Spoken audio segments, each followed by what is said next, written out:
গত শনিবার ইস্টারের ছুটিতে আমরা সকাল সকাল রেডি হয়ে বেরিয়ে পড়লাম মেলবোর্নের এক রিয়েল লাইফ ইউরোপিয়ান আর্ট ভিলেজের উদ্দেশ্যে, যেখানে গিয়ে মনে হচ্ছিল কোনো পুরনো ফ্রেঞ্চ ভিলেজে এসে পড়েছি।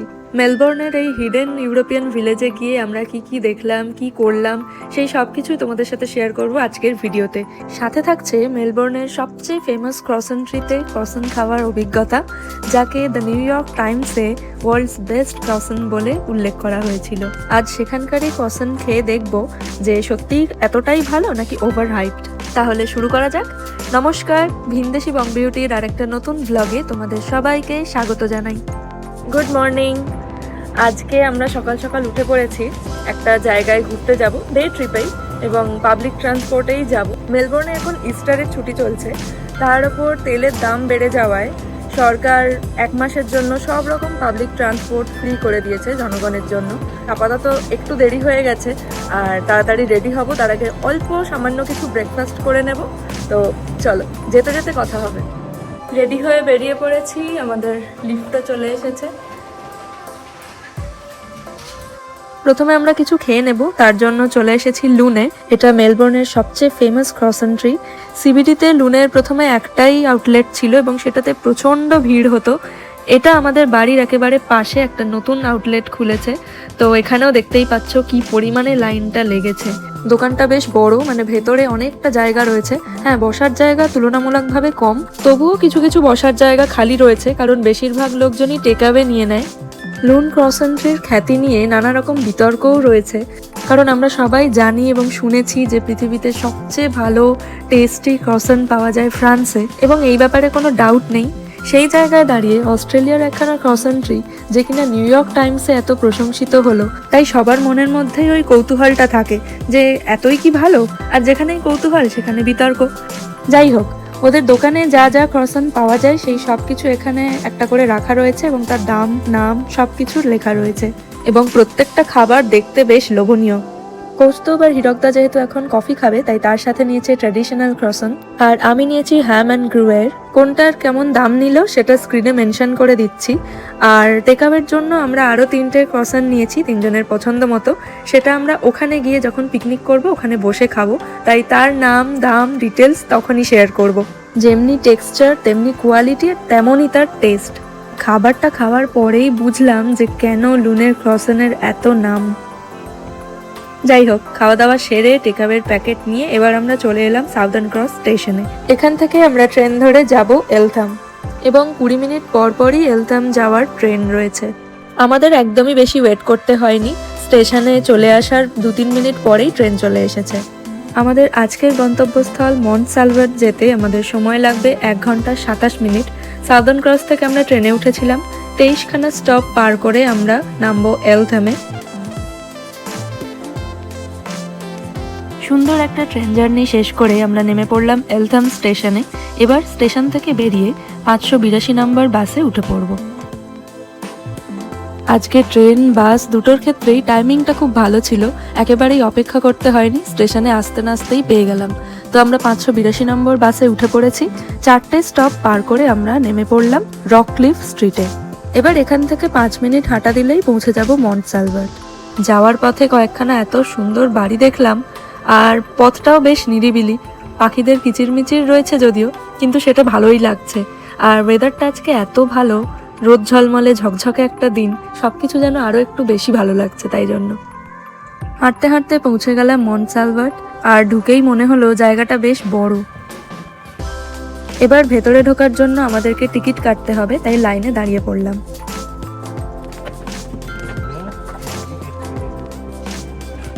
এখানে টিকিটের দাম দক্ষিণা, আর এখানে ঢোকার জন্য নানা রকম রুলস অ্যান্ড রেগুলেশনস লেখা রয়েছে। আমরা টিকিট কেটে ঢুকে পড়লাম। চলো এবার ঘুরে দেখা যাক। ভেতরে ঢোকার পর চারিদিকে তাকিয়ে মনে হলো যেন 100 বছর পিছিয়ে গেছি।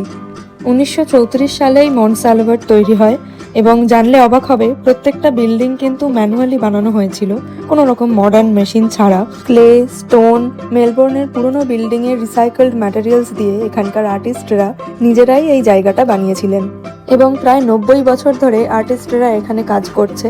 এখনো এখানে অনেক স্কাল্পটর, মিউজিশিয়ান, পেইন্টার, এরকম অনেক আর্টিস্টরাই এখানে থাকেন এবং কাজ করেন। টিকিট কাউন্টার থেকে প্রত্যেকের জন্য একটা করে সেলফ গাইডেড ট্যুরের ম্যাপ দেওয়া হয়েছে। এখানে প্রত্যেকটা studio, art gallery, chapel, great hall এবং সবকিছুর ব্যাপারে, পুরো জায়গাটার ব্যাপারে অনেক ইনফরমেশন এবং ডিরেকশন দেওয়া রয়েছে।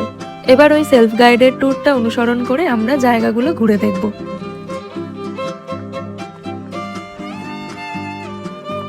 এখানে একটা সুন্দর বাগানও রয়েছে, যেখানে বেশ অনেক গাছপালা আর ফুল দেখতে পাচ্ছি।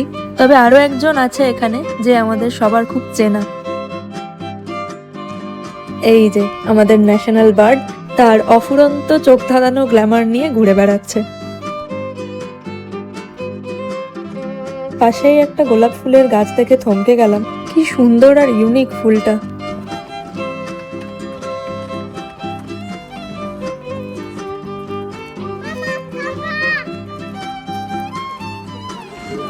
এরপর আমরা ঘুরতে ফিরতে চলে এলাম স্কাল্পটিং স্টুডিওতে, আর এখানে একজন আর্টিস্ট ভেতরে কাজ করছিলেন আপন মনে, তাই কেউ আর ভেতরে ঢুকছিল না। এবার আমরা গ্রেট হলের সামনে চলে এসেছি, আর এখানটাতে দাঁড়িয়ে চারিদিকটা তাকিয়ে দেখলে মনে হবে একেবারে সিনেমার সেটে পৌঁছে গিয়েছি বা কোনো গল্পের বইয়ের মধ্যে ঢুকে গেছি। প্রত্যেকটা studio, art gallery, chapel, great hall সব মিলিয়ে পুরো পরিবেশটা প্রচণ্ড ফটোজেনিক এবং মায়াবী।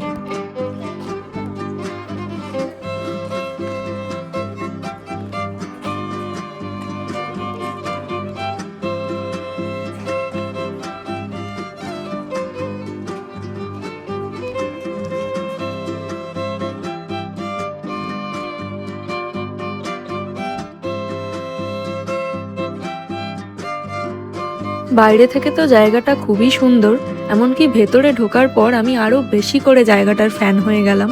ভেতরের অ্যাম্বিয়েন্সটা ব্যক্তিগতভাবে আমার খুবই ভালো লেগেছিল, মানে এত সুদিং, এত একখানা কি বলবো, ওই মিউজিক, লাইট, আলো আধারি একটা ব্যাপার, সবকিছু মিলিয়ে দারুণ একটা মুহূর্ত। মনে হচ্ছিল সত্যিই একেবারে ওই 100-150 বছর পিছিয়ে গিয়েছি টাইম ট্রাভেল করে।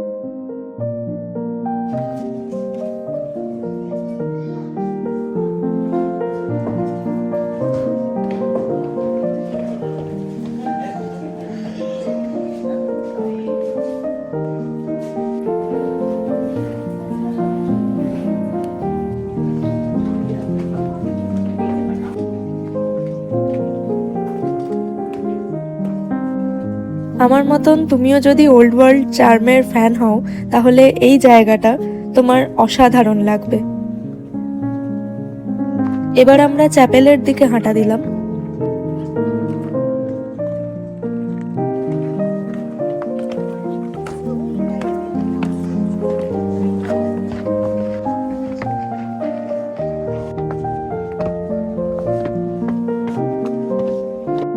এটা এমন একটা জায়গা যেখানে কথা বলা উচিত না, আর কথা বলতে ইচ্ছেও করে না।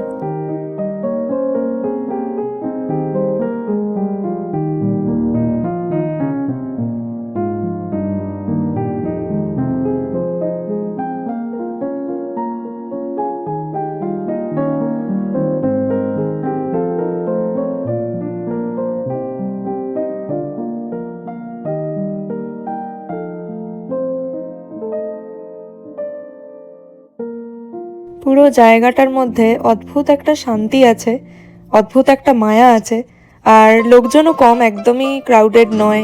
যেদিকেই তাকাও সবুজ আর সবুজ, তার মধ্যে সুন্দর সুন্দর ফুল ফুটে আছে।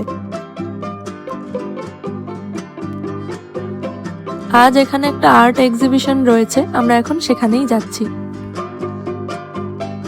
বেশ বড় একখানা আর্ট গ্যালারি, আর তার মধ্যে অনেক ছবি রয়েছে। প্রত্যেকটা ছবি যেন একটা আলাদা গল্প, একটা আলাদা বার্তা। আর এখানে সব ছবির দাম লেখা রয়েছে, যেমন এই ছবিটার $2800 দাম।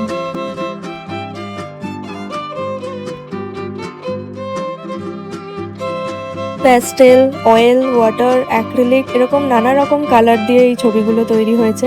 কিছু কিছু ছবিতে ক্লেও ইউজ করা হয়েছে, দেখতে কিন্তু সামনে থেকে দারুণ লাগছিল, চোখ ফেরানো যাচ্ছে না।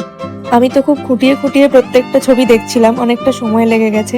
ততক্ষণে দেখলাম কৌস্তুভ আর হীরকদা বসে পড়েছে। টুকটাক খাবার দাবার আমরা নিয়ে এসেছিলাম একটা ছোট্ট করে পিকনিক করার জন্য, আর জায়গাটাও ওরা দারুণ চুজ করেছে।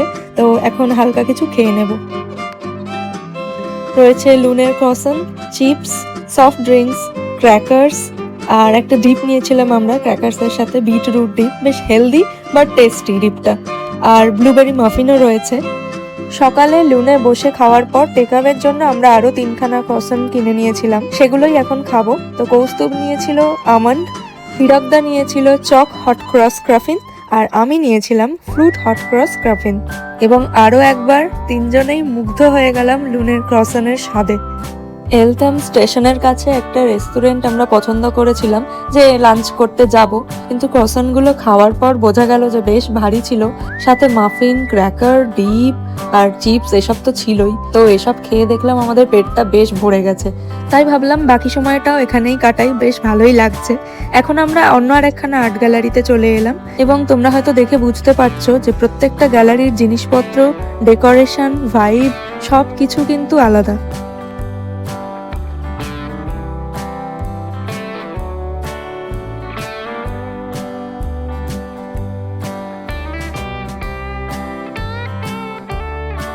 সবকটা গ্যালারি মনে হয় আমাদের ঘুরে দেখা হয়ে গেছে। এবার পেটটা যেহেতু ভরে গেছে সবার, তাই ভাবলাম এবার একটু বসা যাক। আর এরকম রোদ ঝলমলে দিনে ভেতরে বসার তো কোনো মানেই হয় না, আর বাইরের পরিবেশটাও এখানে যেহেতু এত সুন্দর, পরিষ্কার পরিচ্ছন্ন, নিরিবিলি, তাই বাইরেই বসলাম। এরপর ঘন্টাখানেক গল্প, আড্ডা আর রোদ পোহানোর পর আমরা এবার সিটির দিকে রওনা হব।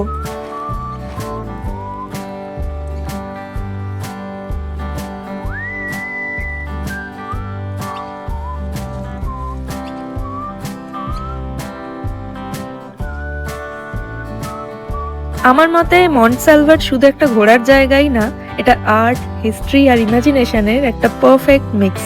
যদি মেলবোর্নে থাকো বা আসো, তাহলে এই হিডেন জেমটা কিন্তু মিস করো না।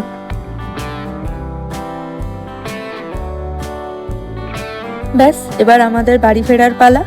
আজকের ভিডিওটা তাহলে এখানেই শেষ করছি। ভিডিওটা ভালো লাগলে প্লিজ একটা লাইক করে দিও, আমার চ্যানেলটা সাবস্ক্রাইব করো, বন্ধু বান্ধব পরিবার সবার সাথে ভিডিওটা শেয়ার করো, আর কমেন্ট করে জানিও কিন্তু ভিডিওটা দেখে বা মন্টসালভাট জায়গাটা দেখে কেমন লাগলো। আজ তাহলে আসি, দেখা হবে পরের ভিডিওতে। Thanks for watching, by.